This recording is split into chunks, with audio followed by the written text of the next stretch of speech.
network size estimation for direct-to-satellite IoT. So, everyone. Hello, everyone. I'm going to try to make it pretty short. If I make it. So this is a work that was done in the frame of a Fondasit project and also in the frame of this second suit. So we have the main author of this work is Pablo Labarca. He was an undergrad student here at the University of Chile, and then he's now a student in Concordia University. He's doing a master's degree. Samuel, who is a professor at the Universidad Tecnológica Metropolitana. And Juan Friday, who's connected remotely from France/Argentina. Richard is a collaborator from us from Brazil, and that's is. So this is a paper that we had published recently, and I'm just going to try to explain what we did. So the first question is, why would we want to do network size estimation? So network size estimation is when you need to define or at least have an idea of what's the population that you have in your network. Population in terms of the number of nodes that we want to connect to a gateway in general. And the reason for having that information or to use that information is to be able to allocate resources efficiently. So many times when we are using, let's say, Cure Aloha and Slotted Aloha, where we need to define a number of time slots, we may fall short in the number of time slots because we have too many nodes trying to contend for the medium, so they cannot access or we cannot provide a fair access to the channel. So in many cases, we will want to have at least an estimate in order to allocate the proper resources. So that's the reason why we wanted to do network size estimation. Now that is a general problem that has been addressed in many types of networks, IFRD and ASCII networks and so on. In our case, we wanted to work on this for direct-to-satellite architecture. So you have listened already to what is DTS IoT. And so I'm not going to go in much details, but just the facts that are relevant for us is one is that the gateway is moving because it's a LEO satellite. It's a moving infrastructure. Then we have a shared uplink channel, which is the nodes trying to connect directly to the satellite. We need to allocate the resources efficiently because we have a restricted network and a restricted devices. So most of the time, the nodes that are on the ground, they operate on batteries and they don't have terrestrial connection. And the satellite could be also a restricted device. So it could be a nanosatellite or even a picosatellite. So they are very small devices with low energy availability, with low processing capacity and low memory. And the last characteristic that we were considering is that we may have a variable and sometimes very high number of nodes that are under the footprint of the satellite. So the thing is that the satellite, they are not looking at the same population every time they come back to the same kind of area when they are orbiting around the Earth. And that means that we cannot just work with a fixed number of devices because they may change. And also we were thinking that in the future when these networks grow more organically, so we will basically deploy new nodes faster. Maybe we will add more nodes to wild animals or to water resources. And that growing may be just controlled by the user, but not by the operator. So if the operator doesn't have the information or the network doesn't have the information, then it might be difficult to allocate the resources. So this is what I was saying. So basically, if we have the network size information, we may exploit that for designing map protocols that work specifically for that specific network population. We may define uplink transmission policies. we may include this information at higher layers. It could be, for example, a transport protocol or a routing protocol that may also want to use the information of how many nodes are trying to connect. And we may expand this constellation when the services are at max capacity. So if we are able to identify that the networks become saturated thanks to the network size estimation, then we can allocate new resources. Let's say we can add more satellites to the constellation. Now, the problem of network size estimation is that, as I said before, this been proposed for other type of networks, RFID and network networks, but there were reasons why we just couldn't go directly with previous mechanisms. And the results are displayed on the screen. So most of the previous works that we found, they will assume persistent connectivity from nodes, which is the opposite of what Nicola said. So we have duty cycles. We want these nodes to go to sleep, so they are not connected all the time. Often these schemes, they don't assume any energy constraints, which is our case. Many of them rely on as-well connectivity among sensors, so they need to have some kind of local connection. And if you think about this architecture that we want to work with, is we may have a set of nodes that are remotely deployed, but they don't have connection among them. They just connect directly to the satellite. And finally, many of these schemes also assume that the gateway is static, or the base station is static. And this is not the case either, because the satellite is moving all the time.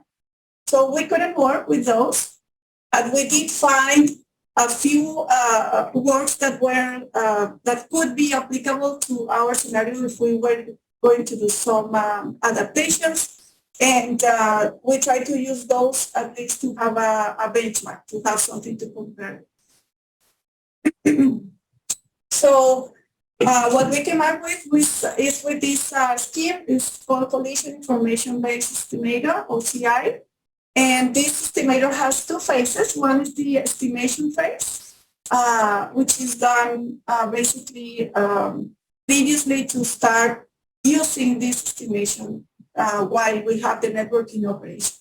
So the way this works is that we base, this figure is quite blurry, sorry about that. Or it pressed me. Sorry. So the scheme is based on beacon-based communication, which you are now familiar with because it's the scheme that has been explained before. So we have a beacon that is sent by the satellite, and basically that serves for the nodes to know that the satellite is on site, and then they can start sending. And instead of sending data, they will send kind of probe packets to the satellite so that the satellite can receive that transmissions. Some of them will fail because there will be collisions. Some of them will be successful. Some nodes may not even transmit because maybe they missed the beacon or they didn't have a proper connection to the satellite, so it's not going to be detected at the satellite. But the idea is that once the satellite starts to announce itself, then we will have the nodes sending these probe packets. And then based on that, what we will collect at the satellite are, we will take a look at three things: the successful receptions, the collided slots, which in an initial phase, we are assuming only up to two nodes may collide in a single slot, and then idle slots as well. So in this case, we did something that we couldn't find in the previous works, and that was that besides having an idle slot because of a node being silent, basically it's not sending anything, the satellite will also detect idle slots because the signal is too weak. So it's below the sensitivity level, and then there's this is just noise, there's no transmission. So we will also consider that as idols. Now, for collecting this information, there were a few assumptions. So the first one is that we need Earth repeat orbits. That means that there are a type of orbit called Earth repeat, which is a design, it's an orbit designed to make the satellite pass over the same trajectory every time. That is not very common. Most of the commercial systems that we see nowadays, they don't follow this type of orbit. I will explain later what is the impact of having this assumption in our, we are working on it. And then we continued in the estimation phase. So we started working with that information that we were collecting about collisions and transmission, successful transmissions and so on. And we use that to start doing an estimation. So what you see here is the orange line. The orange line is going to be the naive estimation with, this is so blurry, 128 time slots. Okay, so the satellite transmits the beacon, and then it has 128 time slots to receive these probe packets from the nodes. We also did it with 512.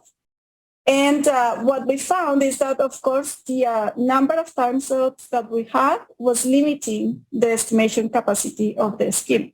So we see that they basically saturate when you reach the maximum number of time slots. And so we don't want that. We want to be able to scale and be able to detect the real number. The real number is the red line that you see here, okay? And then this is just an advance of the result that we got. Then with the scheme that we were proposing, which is OCI, using the same number of time slots, which is 512, we were able to move to basically defeat this limitation that we had with the number of time slots and being able to estimate with a very good precision the number of nodes. So how did we do that? Basically what we used was a correction function. So we ran a lot of scenarios with long frames, and then we were collecting the information from those nodes, and based on that we calculated some set of coefficients to using this correction function. And then the idea is that we will do this offline because we cannot run this all the time online in the satellite, basically because of the cost argument. So it's going to be too costly for the satellite to run this all the time. So we will have this training phase, and then once we have the coefficients, we will hard code those coefficients into the satellite. Okay. Of course, that means that at some point, these coefficients will be outdated because maybe our network changed. So at that point, we will need to run a new estimation phase, regenerate the coefficient codes, and then give that codes again to the satellite. So the idea is that the processing is done in a different device on air, most likely in a server or something, and then we upload those coefficient codes back to the nanosatellite to keep the operation. So the details of the algorithm are on the right, but I'm not going to go through that. Basically, it's doing several iterations over the set of nodes, and then based on that, it's collecting the information, and then it's able to propose a set of coefficients. Now, we did some comparisons with other schemes. Some of them were the ones that I talked about at the beginning that were not specifically designed for BTS IoT, but with a slight modification, we could make them work assuming some fair conditions for all the three schemes. And what we found is that one of the scheme was proposed by Zanella in 2012, and then they proposed also an improvement a few years later. And the other one is SMME. So the green and the red are the comparison schemes, and our scheme is the blue curves. Okay. And you are seeing kind of three different sets because we were assuming three different network conditions. So the first set is when we assume that we have 100% capacity of detection of packets that are being transmitted by nodes. Okay, so that's basically saying we have an ideal channel, and then everything that is sent is properly received at the receiver. The second set is with 95% of detection effectiveness, and the last set is with 75%, okay? Which is more realistic. So we will have transmissions that won't reach the satellite because the satellite is moving, And at some point, the power that is being detected at the receiver is not going to be sufficient to decode the signals. So what we found is that when we have very good, unlikely channel conditions, the two other schemes work pretty well. But when we don't have that kind of idealistic conditions, then our scheme outperforms the other two. Now, there's an important thing that we try to break in this evaluation, and is that the nature of traffic that was being assumed by the comparison schemes, in particular with Zanella, is that the traffic was following a Poisson distribution. But that's not always the case with these networks. So we may have a deterministic distribution, so it's just with a specific fixed frequency that we are sending packets, so it could follow events or so on and so on. So once we move away from this assumption, what we see is that the performance of those schemes are not as good as they showed in the initial results. The other two things that we tried to measure was in terms of costs. So what you see in this figure here is when we need to define the window size, so how many time slots we need to use to have a good precision in the estimation. And you see that Zanella and ours are quite good in not requiring a really, really big time window to estimate. But the other scheme, SMMSE, it's growing with the count of the number of nodes that we want to estimate. So that is not going to be feasible because it will require like a very, very long time window size. And if you have a satellite that is moving quite fast, that means that some of the nodes, they won't even be able to see the window because it's already out of sight. And the last figure here is for the computation cost. So since we already know that SMMSE is not quite a good candidate because of this reason, then we compare OCI and Zanella. And we did this with an experimental hardware. So it was running a Raspberry Zero, which is very similar to the hardware that they use in nanosatellites nowadays. And we were running the tasks to do the estimation, and then we found that our scheme, which is the blue curve again, is quite linear, and it is not growing with the number of nodes that with the length of the frame that we are using. Instead, the Zanella it's growing not too bad, but still there's quite a big difference there. So that, of course, will translate into energy consumption as well. So the last thing we did was to take this network estimation size mechanism and inject that to a MAC protocol. So we wanted to see, is this really helping a MAC protocol to work better? So we took one protocol that was in the literature, which is the slotted aloha gain for medium access control in satellite networks. This was published in 2019. And what these authors did was to propose a slotted aloha location using game theory to basically define the size of the frame in terms of the number of time slots that you needed, depending on the size of the network that they were serving. And it worked pretty well. But they also said, okay, we assume that the number of nodes that we are serving is known. So that was kind of the perfect scenario for us to have a estimation. So we don't know that number for sure. We only have an approximation. And then let's see if this actually helps. So what you see on the top is the throughput. So the black line is the bad guy, is the pure frame slotted aloha. And then we injected the estimations from the three schemes that we are comparing, ours and the Zanella and RMMSC.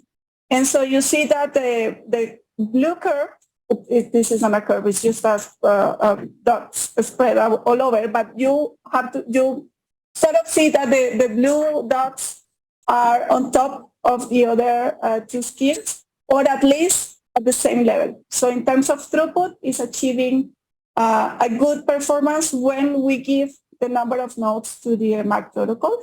And what you see down is the network efficiency, the energy efficiency. So in this case, we see that there's a better performance for our scheme compared to the other two. So there's a future work for this, of course. There is a student, a PhD student that is working in France right now, Diego.